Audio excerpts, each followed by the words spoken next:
All right, welcome to The Explainer.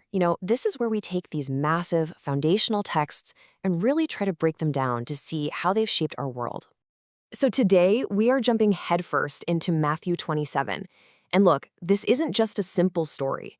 It's this incredibly dense, dramatic, and really complex narrative. You've got politics, prophecy, power, it's all in there. This one event was designed to be the ultimate public humiliation, but somehow it got transformed into the cornerstone of a global faith. It's wild when you think about it. So, yeah, let's get into it. Okay, so the story kicks off right at dawn, and right away we see this critical moment. Jesus, who's already been condemned, is handed over. This isn't just a prisoner exchange, it's a clash of two completely different worlds, Roman law and Jewish religious authority. And this handover, it really shines a spotlight on this huge jurisdictional mess. See, you had the Sanhedrin, the Jewish High Council, and they'd already found Jesus guilty on religious charges. But, and this is the key part, under Roman rule, they didn't have the authority to carry out a death sentence. Nope. For that, they had to go to the Romans, specifically to the prefect, a guy named Pontius Pilate. Now, to really get what Pilate does next, you have to understand the guy's situation. He wasn't some all-powerful emperor just doing whatever he wanted. Far from it. This guy was walking on political eggshells. I mean, just look at his track record. He'd already caused riots by putting idolatrous Roman standards in Jerusalem. He sparked another one by taking sacred temple money to build an aqueduct. He'd brutally killed a group of Galileans during a sacrifice. And to top it all off, his political backer in Rome, Sejanus, had just been executed. So Pilate is exposed, he's vulnerable, and the absolute last thing he can afford is another riot in his city. So Pilate isn't stupid. He looks at the situation, and the text says he sees right through it. He knows the religious leaders handed Jesus over out of pure envy. But what really throws him for a loop is Jesus himself. Pilate's asking him questions, there are all these accusations flying around, and Jesus says nothing. Just this majestic, powerful silence. I mean, can you imagine? In a world where you'd beg and plead for your life, this guy just stands there. Pilate is genuinely astounded. He's thinking, this isn't a political threat, this is some kind of visionary. And then, right as he's sitting on the judgment seat, everything just stops. A messenger rushes in with a note. It's from his wife. And her message is frantic. Have nothing to do with that just man, for I have suffered many things this day in a dream because of him. Now you gotta remember, in Roman culture, dreams were a huge deal. They were seen as omens, as messages from the gods. So this wasn't just a wife's concern. It was a terrifying, supernatural warning shot right across his bow. She's basically screaming, he's innocent. So now Pilate is totally backed into a corner, right? He thinks Jesus is innocent, his wife had a terrifying dream, but he's also terrified of a riot. He needs an out, so he comes up with what he probably thinks is a clever plan. He uses a Passover custom. The governor can pardon one prisoner, and the people get to choose who. He thinks, okay, this is my exit ramp. So he presents the crowd with a choice. On the one hand, you have Jesus. On the other, you have this guy named Barabbas, a notorious insurgent, a murderer. And this is where the story pivots on this incredible, almost unbelievable irony that's baked right into the name Barabbas.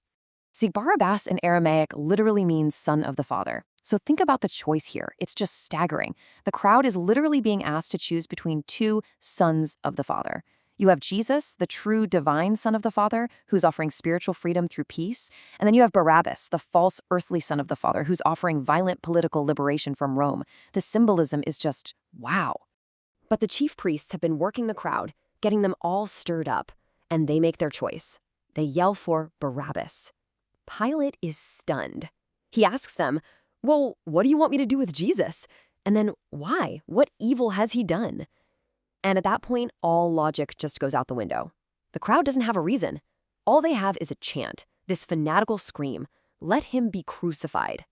Okay, Pilate sees it's about to turn into a full-blown riot. He's lost control. So he does this bit of public theater. He calls for a bowl of water and literally washes his hands in front of everyone, declaring he's innocent of this man's blood. But, it's a completely empty gesture. He's the one with the authority, and he caves. He hands Jesus over to his soldiers. And the first step of a Roman crucifixion? The scourging. A horrific whipping meant to cause massive blood loss and shock, so you'd die faster on the cross. After the scourging, they take Jesus into the barracks, and the entire cohort, we're talking maybe up to 600 soldiers, they stage this cruel, twisted parody of a king's coronation. And what's wild is how every single element of their mockery is just loaded with this unintentional theological meaning. They throw a scarlet robe on him, mocking an emperor. They weave a crown out of thorns, a caricature of Caesar's laurel wreath. They stick a reed in his hand like a scepter. And then they kneel down, spitting on him and yelling, "Hail King of the Jews," a sick parody of "Hail Caesar." So after all that brutal mockery, they lead him out to be crucified. They go to a place just outside the city walls called Golgotha, which means the place of the skull. And it's here, as Jesus is hanging on the cross, that the story says the entire cosmos starts to react to what's happening. So from about noon until 3 in the afternoon, this completely unnatural darkness just falls over the whole land. And this wasn't a solar eclipse, right? That's astronomically impossible during Passover, which happens on a full moon. The text presents this as something else entirely, a physical sign of God's judgment, a visual representation of all the sin of the world being placed on him. Then, right at the peak of that darkness, around 3 o'clock, Jesus cries out in Aramaic those famous words, my God, why have you forsaken me?" Now, on the surface, this sounds like the ultimate cry of despair, right? Like he's finally broken, thinking his mission has failed. But you have to understand the context here. There's something much, much deeper going on. Anyone standing there who was Jewish would have recognized that line instantly. It's the very first sentence of Psalm 22. And back then, you didn't have chapter and verse numbers, so if you wanted to refer to a whole psalm, you'd just say the first line. It was like a kind of shorthand. And the thing about Psalm 22 is, yes, it starts with that horrific cry of agony and abandonment, but it ends. It ends in this absolute, cosmic declaration of triumph and global salvation. It's not a cry of defeat, it's a claim of victory. And the very instant that Jesus dies, the text describes this chain reaction of supernatural events. Boom, boom, boom. First, the veil in the temple, this massive, thick curtain that separated the holy presence of God from people, is ripped in two from the top to the bottom. This means God did it, not a person. Then, a huge earthquake hits, splitting rocks. And finally, tombs are broken open, which is this really clear foreshadowing of the resurrection that's about to happen. So after all that, who is the very first person to put it all together and get it? Is it one of his disciples? Nope, they're all in hiding. Is it one of the Jewish leaders? Definitely not. It's the Roman centurion. The hardened, pagan military officer in charge of the whole execution. He sees the earthquake, he sees how Jesus died, and he is terrified. And he's the one who says, truly, this man was the Son of God. Just an incredible moment. All right, so after Jesus dies, a man named Joseph of Arimathea, who was a secret disciple, he kind of comes out of the woodwork. He bravely goes to Pilate, asks for the body, and gives Jesus an honorable burial in his own brand new tomb. But the story's not over. Jesus' enemies, they're driven by this paranoia, and they make one final fatal mistake. See, they remember something Jesus said. They remember his prophecy that he would rise again after 3 days. And they get this idea in their heads that his disciples are going to come, steal the body, and then claim he was resurrected. So they run back to Pilate with this urgent request. You have to secure that tomb.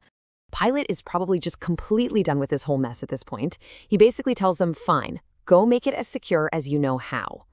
So the chief priests, they are determined to stop any kind of hoax, and they pull out all the stops. They put 2 major security measures in place to make that tomb an impenetrable fortress.